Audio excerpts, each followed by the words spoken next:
Hello, ladies and gentlemen. I am Terrarus here with a patch notes rundown. I'm a Grandmaster rank jungle main in the Philippine server, and I do a bit of amateur competitive tournaments here and there. I'll be doing this from a perspective of solo queue and a bit of competitive. I am still new in doing these patch rundowns, so please be gentle, my good sirs. I am also open to feedback on how I can improve my videos. And if you like the content, hit the subscribe button as it really helps support this channel. Now, let's get right into the video. Now, 11.2 patch notes. I have not read any of these patch notes so far. This is my first run through, and I'm looking forward to it. Patch highlights. Nerfs to Akali, Darius, Elise, Ivern, Maokai, Nunu, and Olaf. Updated and adjusted the Aatrox and Zoe, as well as buffs to Azir, Caitlyn, Mundo, LeBlanc, Nocturne, Senna, Shaco, Soraka, Trundle, and Varus. New stuff. Viego's this patch will be released sooner or later today. Item changes on Essence Reaver, Gale Force nerf. Oh no, buff to a little tiny buff to Essence Reaver, nerf to Gale Force, Imperial Mandate, Kraken Slayer, Hextech Revolver, buff to Gargoyles. Ooh. Shirley's Battle Song adjustment. Tank Mythics adjustment. The Lethality items adjusted.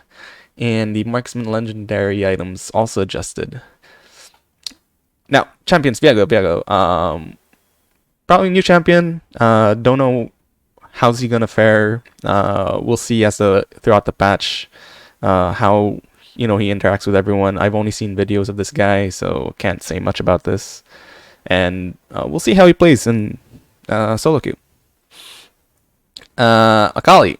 Q costs increased later from 120 to 80 energy to 120 to 100 energy. Okay, this is a good nerf. Akali has been pretty dominant and pretty annoying. Not annoying. It's more like she's pretty strong. She's pretty strong this patch, and this will definitely nerf her laning phase a bit, or nerfs her rotation from like 10 energy.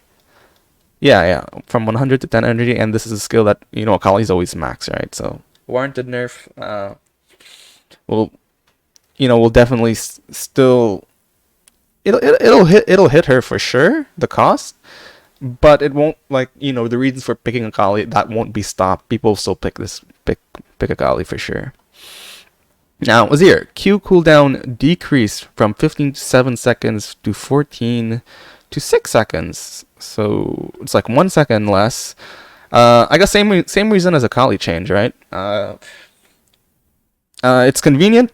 Or it's practically the opposite of the Akali change. It's convenient for Azir mains, but again, you'd only pick Azir into certain matchups, and he's not a good lane pick. Has a wonky early game unless the player is very good at controlling the minion waves, and he's only usually seen in high level competitive play, and comps that are built around Azir or with Azir, right? Now, Caitlyn, 80 growth increased. Attack damage growth from 2.0 to 3.3.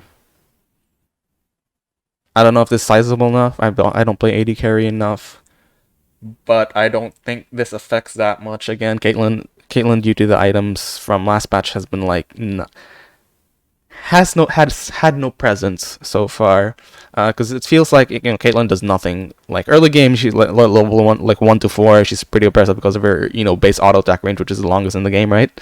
But like her mid game is just like dips down really hard, and it's hard for her to come back. I guess this helps a bit, but then with the crit items nerfed, she isn't that good. Darius, passive Noxian Might bonus AD decreased. Noxian Might bonus attack damage 30 to 230 to 20 to 205. Yeah, this definitely nerfs Darius. On how the bleed was like, the burn bleed combo in the early game when you have 5 stacks with Darius, the bleed, and then it's difficult to trade Darius in top lane because of this. And for sure, this is a good nerf, warranted solo queue. In terms of competitive, matchup dependent. It's very matchup dependent. To pick Darius doesn't really affect that much, I think. Dr. Mundo, Q health refund on hit and on kill increased. Ooh, that's interesting. E bonus damage increase. What? R health regen increase. Wow. That's. Wait. Let's see the numbers. Health refund from 40 to 50%. Health refund on kill 80 to 100%. Ooh, that's a dope. Top lane Mundo. This is a very good buff to top lane Mundo. Masochism, bonus damage from 3 to 5 of his maximum health to 4 to 6% of his maximum. That's insane. Wait, and sadism, health regen increased from 50 to 100 maximum health to 60 to 110 maximum health. Whoa, this is a really big Mundo buff. Mundo was already technically okay. He was in an okay spot at the moment, even before this. You would run still Conquer and then you'd all in level 2 or level 3, right? Because of how much AD bonus damage you'd get from Masochism. The AD is insane. It's like once you reach like max stacks of this, or like to a certain health threshold, the bonus 80 will be equivalent to practically a BF sword, right? So this is a free BF sword, and they're increasing this some more, which is pretty bonkers. Yeah, and well, there's probably because of how good Grievous Wounds are, that's why he needed this. But again, this is a really big buff to top lane Mundo for sure. For jungle Mundo, I guess it can work. It could work for sure. Luis, Spider Q damage decreased later. Damage from 70 to 230, from 70 to 210. Kind of affects her mid, 150 to 140, minus 10 damage. Doesn't really affect that much because of how still Elise is still strong. Her kit is overall good in the early game. You'd only pick her to certain. This will probably lessen the pick rate of Elise. I don't know if this will affect that much regardless. And currently, she's currently outshined by other top tier junglers like Graves, Lilia, Talia. Those champions are more dominant so far, and I guess this will nerf you build Night Harvester with Elise, right? And it snowballs a lot of games. But I don't know, it's okay. It's not a big nerf. I don't think this is a big nerf. This doesn't really affect that much because you still max it. It's like 20 damage at max rank, and that's gone. And you still build full AP, so small nerf. Ivern, E-shield ratio decreased. Okay, thank goodness. I'm surprised that, Ivern wasn't picked as much, or probably because the players aren't know how to play Ivern well, because he pats differently than all the other junglers, right? If you've seen my last video, I've talked about, or my last patch rundown, I talked about how Ivern is pretty hidden OP, especially with the Moonstone plus Staff of Flowing Water build that's going around. This will definitely nerf it. Plus 90% to 80%. The shield ratio is okay. It doesn't really change that much. It'll lessen the shield, but then the cooldown for the shield is because you max it first, right? It's pretty fast. And the buffs you get, unless and they didn't touch Moonstone, the Moonstone Staff of Flowing Water build dispatch, the Bathwater build. So still pretty good. Ivern will still be pretty good. This doesn't really affect him, and you'd only pick him versus AP champion or AP matchups, right? Because he really cucks enemy AP junglers because of how much shield he gets and how much damage he can mitigate. Now, LeBlanc, base health growth increased. Q cost decreased later. Health growth 92 to 97. Oh, okay. Cost from 50 to 90 mana, from 50 to 70 mana. This is convenient. This is a convenient buff to LeBlanc. Yeah. This is a jungler's dream to gank. This lane to gank. a LeBlanc lane, especially if they always land their chains. Fuck it. Heck yeah. This is convenient. This is a convenient buff. Maokai, E-cost increased later, damage ratio decreased. Okay. From 60 to 80 mana to 60 to 100 mana. Then damage ratio 1% per 100 AP to 0.8 per 100 AP. This is a definitely big, significant nerf rather to the dominant Maokai support with Imperial Mandate. It's so oppressive of how this goes, where he would throw a sapling in a bush, and then someone gets hit by it, and then gets ulted by Maokai Zar, right? And it takes out like half their HP, and especially with Imperial Mandate. And then if they get engaged on, they instantly die. This was super unfun to fight against. Definitely a needed nerf to Maokai, how oppressive he was.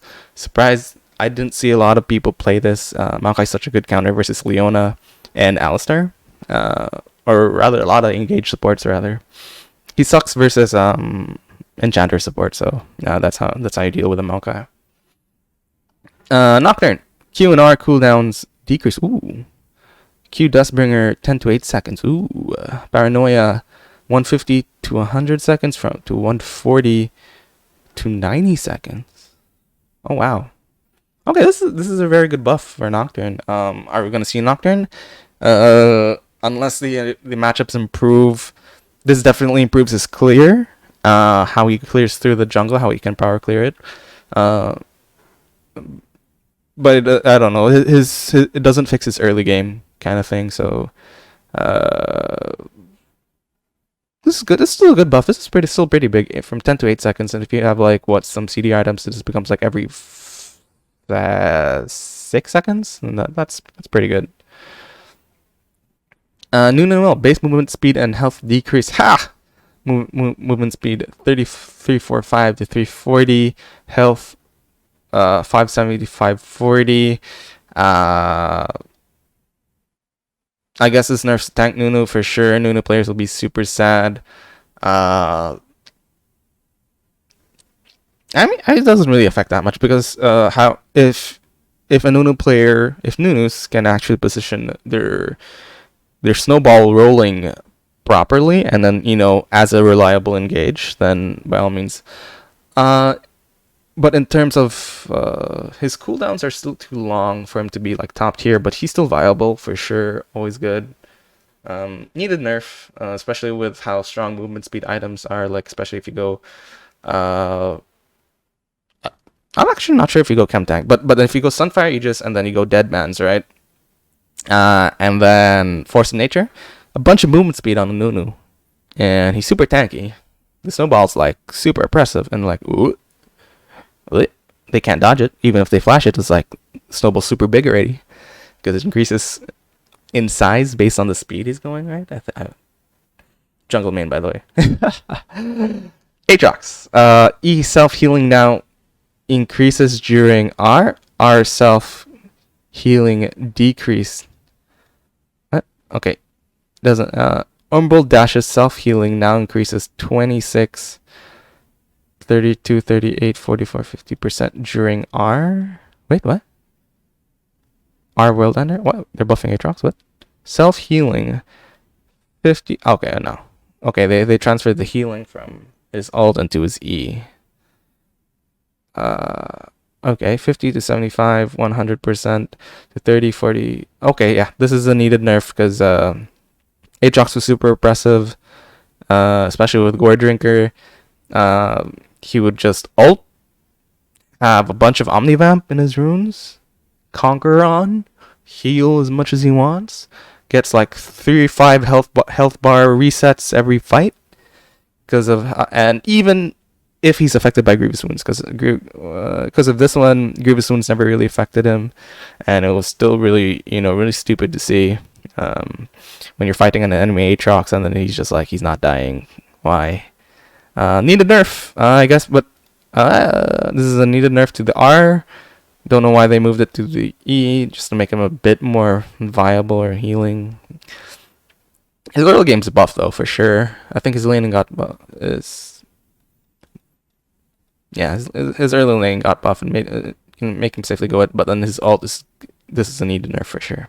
Olaf, W lifesteal increased, heal amplification decreased. Ooh, lifesteal increased to 24%, healing amplification. Oh, thank goodness. Okay, from 0 to 33%. So I guess they're moving from the healing amplification that W gives back to just lifesteal. Now lifesteal only affects auto attack, so each time you hit something, it'll decrease. Now this would be comboed with Gore Drinker. You turn on W, Gore Drink in like in the middle of 4 enemies, then you have a second life as Olaf, and he hasn't even ulted yet, and he's a pain to deal with. And when he ults, it's just like okay, cool. Need a nerf to jungle Olaf for sure. Senna, base A attack speed ratio increased, passive non-kill, missed wraith, drop chance, and gold from missed wraith increased. Q healing and damage ratio increased. Attack speed ratio 0.2 to 0.3.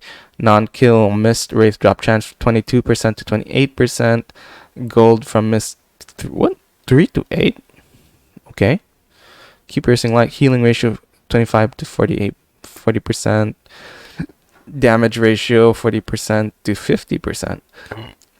Senna's Q on enemy champions now adds a stack on Kraken Slayer. Ooh. Okay. I guess they're buffing AD Senna because how undershines she was. I think this is the revert of some of the changes. Like, I remember the chance used to be like around 33%, 32% before. I guess this is a toned down needed nerf because Senna's been doing nothing and no one likes picking her. Attack speed ratio. This is a good buff to Marksman Senna and a bit to support Senna. Shaco. Passive damage increased. Passive backstab 10 to 25 to 20 to 35. Oh. Okay. Okay, that's cool. Cool buff. Annoying though, but it's okay. You can still deal with the Shaco. Just annoying. Now, Soraka. Q total rejuvenation heal increased later. W heal and heal ratio increased. Total rejuvenation heal 50 to 90 to 50 to 110. Plus 10. Convenient. This is okay. W astral fusion heal gives 80 to 90. 80 to 220 to 90 to 230 plus 10. Okay, 70% heal ratio. Trying to bring back Soraka, but this doesn't really affect it. I don't think it affects that much. It's not a big buff. It's a small buff for sure. Trundle, Q bonus damage ratio increased. W bonus stack speed increased. Ooh. Q bonus damage ratio 10 to 15%, 55 to 80%, 80. Bonus stack speed 20 to 30%. I think this is a revert of the change from before. I remember they nerfed the W frozen domain. Because of how strong Trundle was. I guess they needed to buff Trundle to how prevalent a lot of tanks are at the moment. Tank items are still pretty good. Tank champions are pretty good. And Trundle's like the natural counter to them because of how much stats he can steal. And he has good early game, so that's something. Now Varus, base mana growth increased. Our cooldown decreased early. Ooh. Mana growth, more mana for him, more Qs, I guess. He hasn't been doing anything. Our cooldown 120 to 100. Ooh. I can imagine if you do the same thing with how you do with Ashe, where you go Arcane Comet on him, right? And he goes that lethality build, right? And then if you go with the cooldown thing with Tyr, I don't know if he builds Imperial Mandate. Did you build Imperial Mandate? Or one of the AP items, right? That gives CDR, or the item that gives a mythic item that gives CDR per legendary. This would be pretty good. His R will always be up whenever needed, and he can poke as much as he wants. But in terms of matchups, I don't know if it's can still beat out Kaisa. We'll see what the items are later. Zoe, W minion spell shards drops updated. Minion spell thief shards drop. Now include Randuin's Omen, Locket, Turbo Chem Tank, Shurelius, Yomu's Gore Drinker, Stride Breaker, Prowler's Claw. Wow, that sucks. These suck on. Perilous Claw on Zoe, Stride Breaker on Zoe. Gore, you don't want this. You don't want this on Zoe. That's pretty sad. These are okay. You don't want that. Minion spell jumps no longer redemption. Oh, this is a good change. So it was so stupid how Zoe could get a redemption. Like around like level 2, level 3, and then the top laner is like is like having a life or death trade at top lane, right? And then Zoe just walks there with a redemption range of like what, half the map.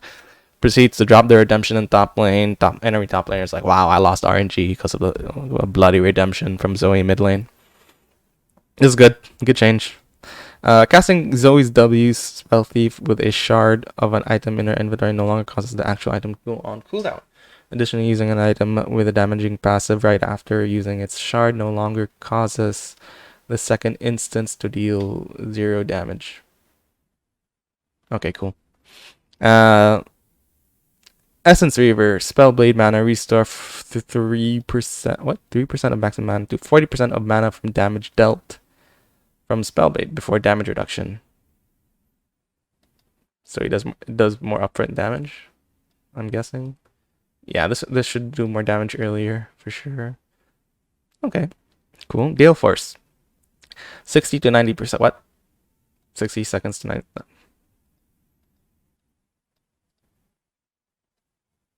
Okay. What? This doesn't change anything. You don't only pick it. Gale Force is still gonna be pretty good. This cooldown shouldn't really affect why you should get Gale Force on an AD carry, because you'd only Gale Force once per fight, and that would be like the moment it counts, right? Per 90 seconds, it doesn't really change much.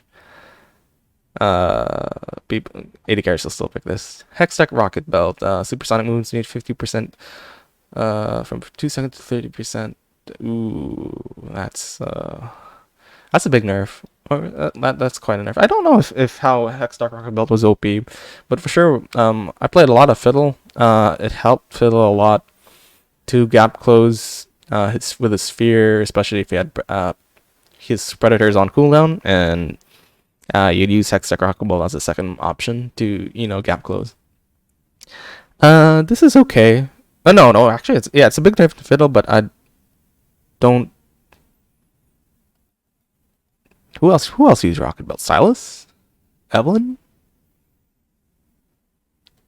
I didn't know. Well, it sucks, kinda. I don't know if this is needed though. Imperial Mandate applies when ally consumes mark. No initial application of slow / immobilize. Okay.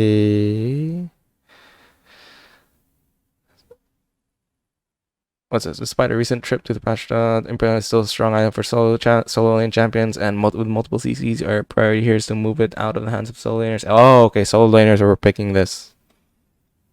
We're still picking this. I guess it's a nerf to Aurelion Sol and Cassio, I believe. They got this on lane. Kraken Slayer is extremely powerful on champions' abilities that churn out on hits. Those abilities tend to have on-hit modifiers for this exact purpose, so Kraken Slayer will now leverage these modifiers of the following champions. Ha! Wait, what? So, okay, we'll leverage those modifiers. So it's nerfing the damage. Ophelios Q's Onslaught. Thank goodness they're nerfing this. It was so stupid how Katarina's ult would do true damage. Like, what? Like, each spin would proc a bloody hit. Urgot. I didn't know you built Urgot. Kraken Slayer.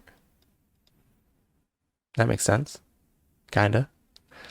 Shurela's Battle Song. Health from 350 to 200. Lesser health. Bonus wound seed. Remove more ability. Shurela's now grants 40 AP. Base mana regen 50 to 100%. Build back in them and Battle Glass Mirror. What? Eh? This is a nerf to Alistar. Wait, is this a nerf? Is this a nerf? Then they say it was a adjustment? Bloody hell.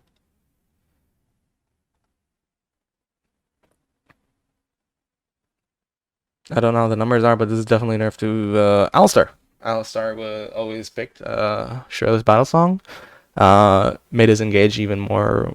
This was a cheaper chem tank, practically. Alright. A lot of Alistars would go for this. Definitely nerfed to Alistair support. Gargle Stone Plate, 45 bonus armor and MR from 3% max 15% to 5% to max 25%. What? You get more armor with Gargles, yeah. Gargle Stone Plate was already a pretty good item. It would give ability haste rather. Right, once you complete the item. And a lot of tankiness for a lot of resistance. It was pretty good. It was a pretty good buff. So more tanks in the world. Whoopee. So exciting. Lethality items. Umbral cost decreased. Okay, good. 55 to 50. Change the build path to Saturday Dirk and 2 longswords. Before preseason. Okay. Good change. 80 champion, 80 supports. I would get this. Would always get this. Serpent's Fan. 2800 to 2600. No one buys this item. Campak Chainsword 27 to 2600. Okay, bruisers have more stuff to get. Marksman Legendaries build path. From Zeal Dagger 950. More attack speed. More expensive. Okay. Build path. Zeal Dagger 950. More attack speed on Runans. Wait, we're adjusting some of the stats on Marksman Legendaries so they give more attack speed than their components. Okay, cool. Tank Mythic, Sunfire, Mythic passive. Aha! This is a need to change thing. You need to change this Mythic, the Mythic passive for Sunfire, because it was the go-to tank item that everyone wanted to get. Okay, cool, needed. And now it gives 5% tenacity and slow resist per legendary. Ha ha ha. Frostfire Gauntlet. It's now cheaper. 32 to 28. Oh, the build path is easier. Build gives 5% more, 5 more ability haste. Lesser armor. I don't know what champions would get this, so it's still pretty bad. Choga, I guess, top lane. But no one would get this though. No one gets this. Who cares about Ornn upgrade? It's still pretty, convenient. Now, total cost. Ooh, Turbo Chem Temp. 3200 to 2800. Balmy Cinder. Cloth. Armor. Nugget. Oh. Does it give lesser magic? Yeah, okay, it gives lesser magic resist. More ability haste. Wait. Hey? Oh, this is such a good buff. This is such a good there's a current build with Udyr, right? So it's movement speed Udyr. And you'd build Turbo Chem Tank with him, and giving him CDR was so good, because that build you'd go Chem Tank, Deadman's, and Force of Nature. You get all the movement speed that Udyr really wants, and plus ability, so his skills are up more frequently, and he's just like running around the map, running around the fight, bear slapping everyone. This is such a good buff for Udyr. Udyr will be definitely strong, and he was already strong this patch in 11.1. In 11.2 he'll be even stronger with this build. Runes. Nerf to Omnivamp 2% to 1.7%, maximum 9.5, 11%. Yeah, this is needed. This is the go-to. People would still pick this. Would always pick this when they want Domination Tree, right? Needed a nerf. Yeah. Omnivamp's OP. Why are you giving Omnivamp in a rune? You know where else gets it? In-game shop updates. Cool. ARM balance. And I guess that's it for the patch rundown. All right, thank you everyone. All right, I guess that's it. And then new skins, chromas. Rune Shyvana, Karma, Draven, Shanghai Scroldrin, Cho'Gath, Nico, new skins, and Viego. So I guess that's it for this patch rundowns. Thank you everyone for watching this video, and hope to see you guys in my next. See you around, my dudes.